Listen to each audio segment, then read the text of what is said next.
ესაც ვარდის მეორე სოკოვანი დაავადება. შავლაქიანობა.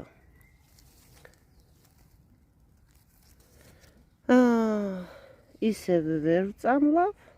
ცოტა ხანი ამ წვიმაში რაც არის რომ მოვაფრქვი, ცოტა ხნით უშველა. მერე კი შევწამლე ბორდოს ხსნარით 1%-იანით.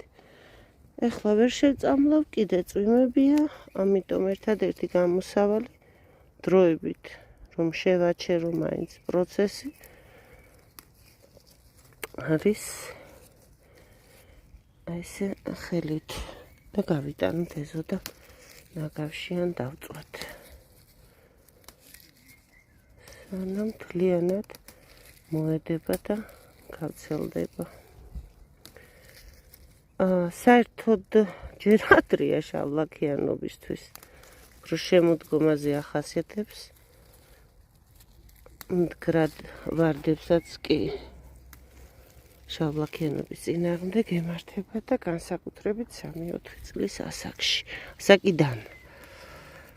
მაგრამ ისეთი წვიმებია, რომ მეტი გზა არ არის. ცელდებიან არა მარტო ვარდებზე, ხეხილზე. ხო, შესაწამლია.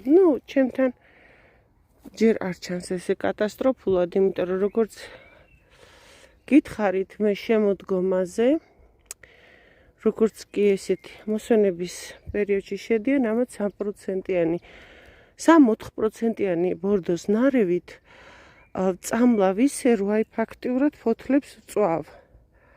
და გამოზამთრების საშუალებას არ ვაძლევ. აგრეთვე თუ რომელიმე შემორჩა და გამოიზამთრა ან მეზობლიდან მოვიდა გაზაფხულზე, სანამ კვირტი გაეხსნება 3%-იანით ისე წამლავ.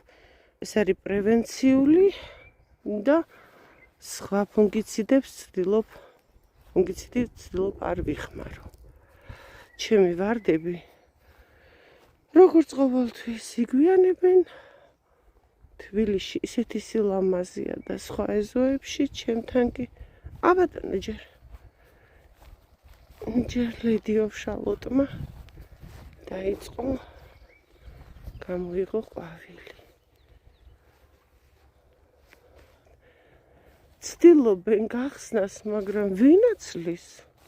ომის დაათოვოს თავზე. ეს ჩემი როზარიუმი. ერთ-ერთმა ქალბატონმა